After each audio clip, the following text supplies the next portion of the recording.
Well, hello, and welcome to Stop, Let's Team Up Those Daring Defenders, Episode 4. We are getting close to the end of the 5 prequel issues. This one today is Submariner 34. And we have one more of these, and then we will be jumping into Marvel Feature. But this is a little trick, because this is not the introduction of the Defenders. It is the introduction of the Titans 3. So let's get started, and let me give you some basic data on this little story. This was in Submariner Volume 1, number 34. Its cover date was February 1971, which would have put this coming out in about October-November of 1970. Written by Roy Thomas. Woohoo! Penciled by Sal Buscema. Yes. Inked by Jim Mooney, who I know from Supergirl. And he's a wonderful inker on Sal. Letter art Simic. Editor Stan Lee. The roll call for the Titans 3 are the Hulk, Bruce Banner, Submariner, Namor Mackenzie, Silver Surfer, Norrin Rand. The supporting characters of Vashti and Lady Dormer, they're still... Namor and Lady Dormer get about ready to get married, and you know what that happens in Marvel Comics, something bad. The antagonist in this is El General. He is the dictator of San Pablo, which is this small, fake, made-up Marvel South American cliche country run by a despot. It was the 70s. There were a lot of strongmen in South America, and some we put in power and some we didn't like. So it was, if you've ever listened to me and Vic talk geopolitics, Vic is, when she wants to talk bad things about Roger Ailes, she talks about the time he went down to South America and started a little mini Fox News and overturned a government or two. So it's these kind of late 60s, early 70s Cold War stereotypical South American dictators. So let's get into this little bitty synopsis. Let's go.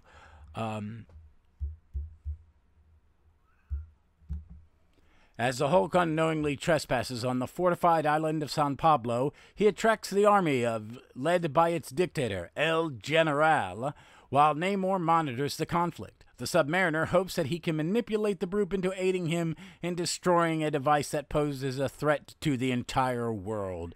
Also detecting the presence of the Silver Surfer in the area, Namor decides he should enlist the Surfer's aid as well. Going to the Surfer first, the two engage in a brief battle, imagine that, until the Submariner can explain his situation. The two agree to work together to stop the humans from destroying themselves.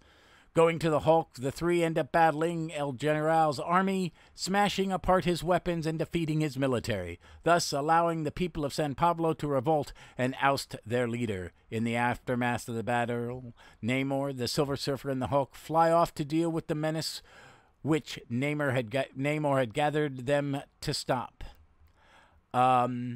This is really fun comic book. I'm a big fan.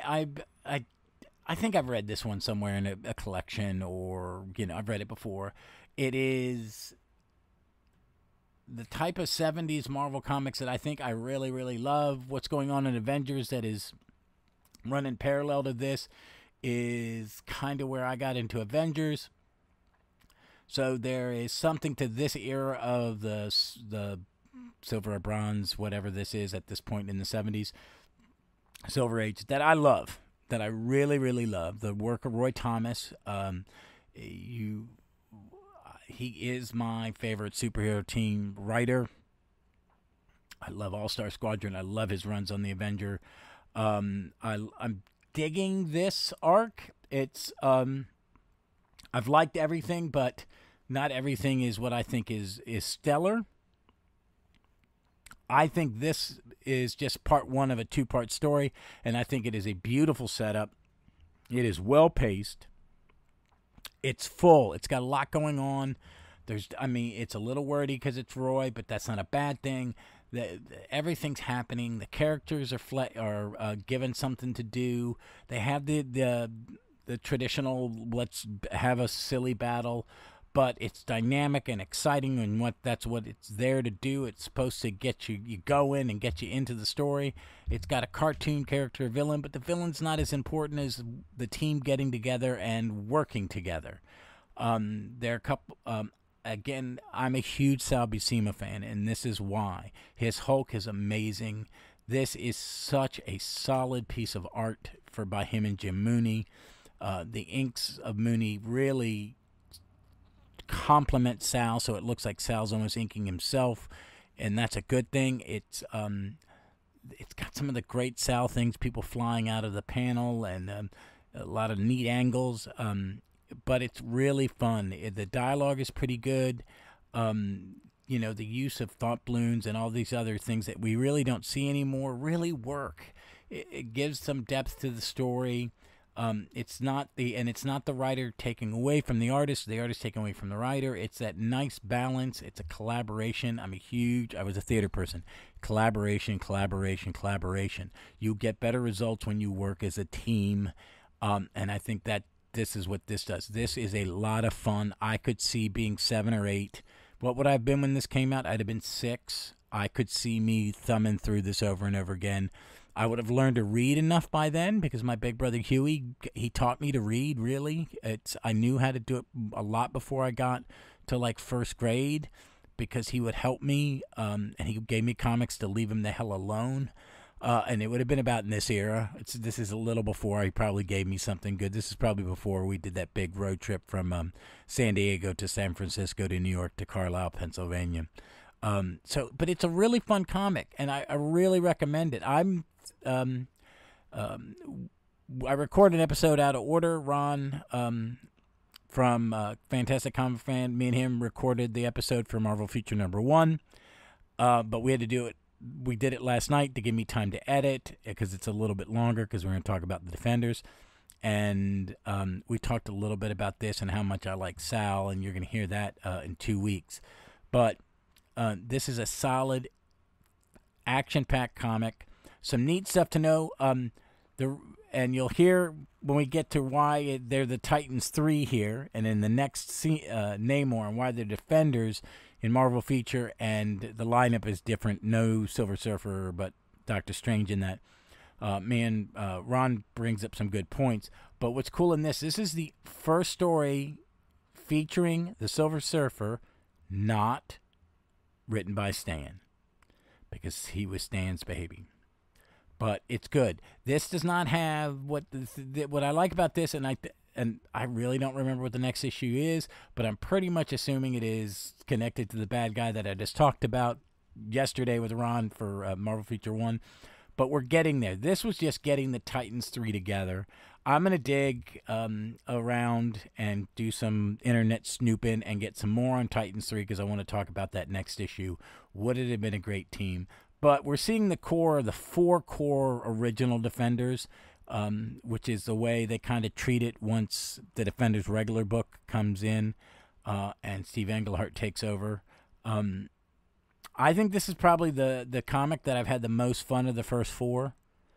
By far. It is a lot of fun. I'm going to love the next one because Thor, Iron Man, and Goliath, Clint Barton Goliath, appear in the next issue drawn by Sal, and I think it's Granger is the inker, or Hunt is the inker, and it's beautiful, and it's amazing, and it's from that, like, right around the Kree-Skrull War, but right before the Kree-Skrull War, because Clint's still Goliath, so I'm looking forward to that.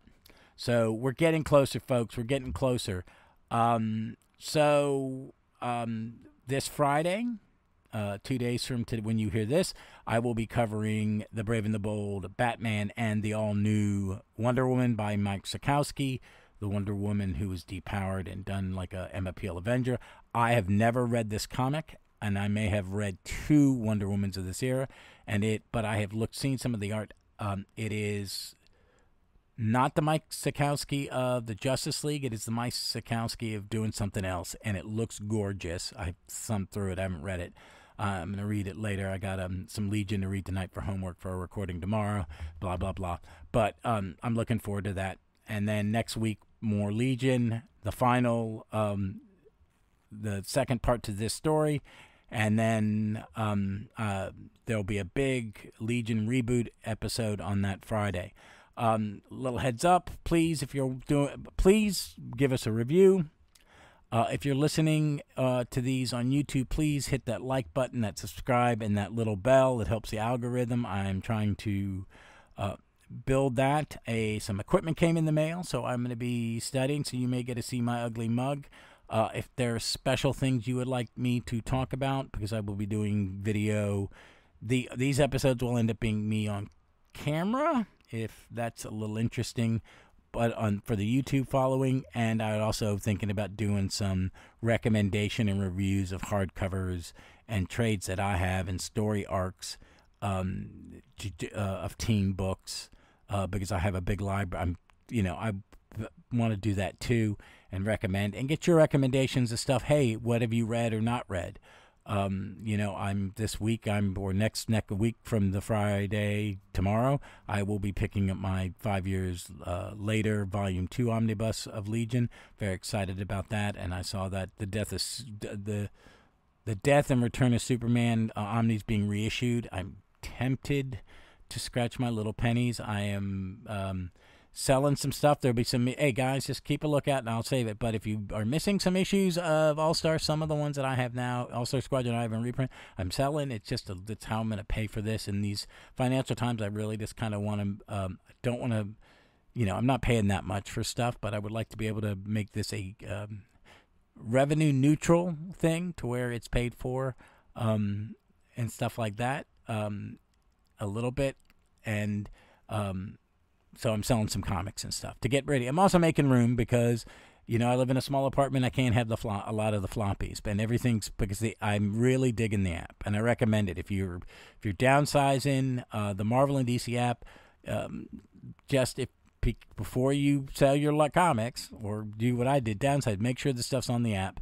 A lot of the stuff I am, but I've got all the Crisis hardcovers, the compendiums, and that's in there.